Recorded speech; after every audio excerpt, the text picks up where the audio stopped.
Hello all, I'm Captain Jack of Hearts. Here to let you know you're watching Pirates Parley. Lots of fun, maybe some shenanigans, but enjoy. Make sure you come back for more. Till then, ta.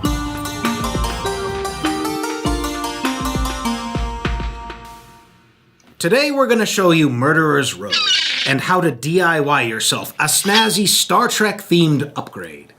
Now there may have come a point in your life when you realized that there was a whole world of games beyond the selection of the local toy store. And now it's worth discovering that there's even more games than even your local gaming shop has to offer. It's called Print and Play, ladies and gentlemen, and it gets you involved in the construction of your own game copies. And it is every bit of a hobby as the games that it will enable you to create.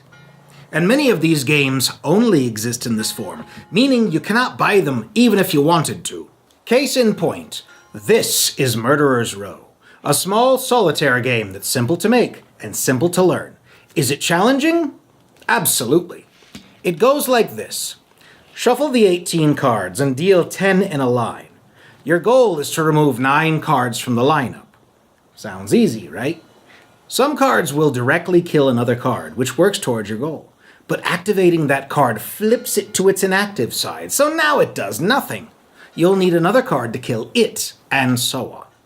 Basically, it's a row of murderers doing what murderers do. And you know, last man standing. Now I zipped off this copy on a basic printer and X-Actoed the fronts and backs and slid them into some card sleeves. The whole process only took a few minutes and I was off and running. If I can do it, you can do it. And your reward is a shiny new game that your friends don't have. Not to mention the satisfaction of accomplishment. But what if you take a great game and add Star Trek to it? Thank you, Mirror Universe Me. Why don't you go find yourself a Tribble and...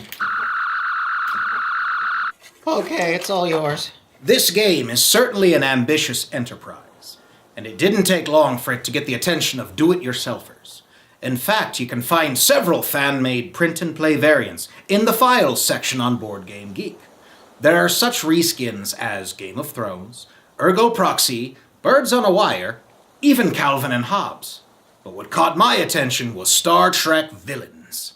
The best thing about creativity is how contagious it is. Get gamers using Photoshop and printers, then watch as they take the ball and run with it. This variant is one of 2 Star Trek reskins available on Board Game Geek at the moment. Making our copy was an adventure. Let's show you what we did. First, download the files from the link in the description and print them out. We used the Epson 4-star glossy premium photo paper for the fronts and Canon matte photo paper for the back, but use what you like best. Lining up the fronts and backs can be tricky since you can't always trust the default layout. We used a light box to get it lined up, and then taped one side into place, creating a book effect. Then it's time to spray the adhesive, so head outside and lay down some scrap paper, like the free weekly paper from the grocery store. Or if you're feeling fancy, wax or parchment paper. We're using the Gorilla Glue spray adhesive, but whatever adhesive you decide on, just make sure you read the instructions. Open your card book flat, and then spray at an angle several inches away from the surface so you don't drip. Then wait about a minute for it to get tacky.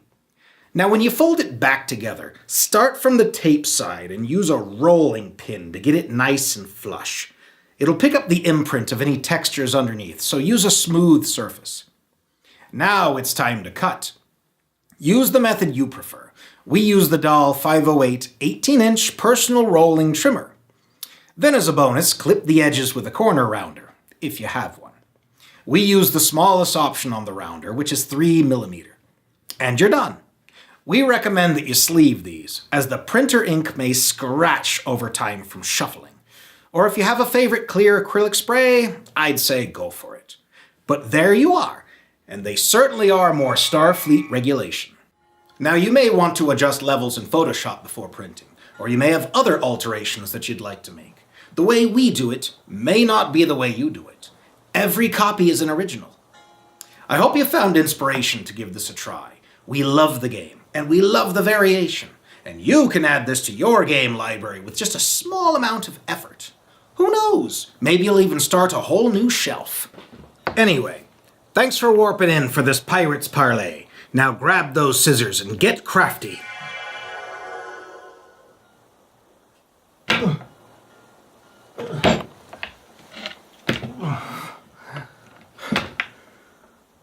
Let's face it. This isn't the first time I've woken up on the floor after taking a shot.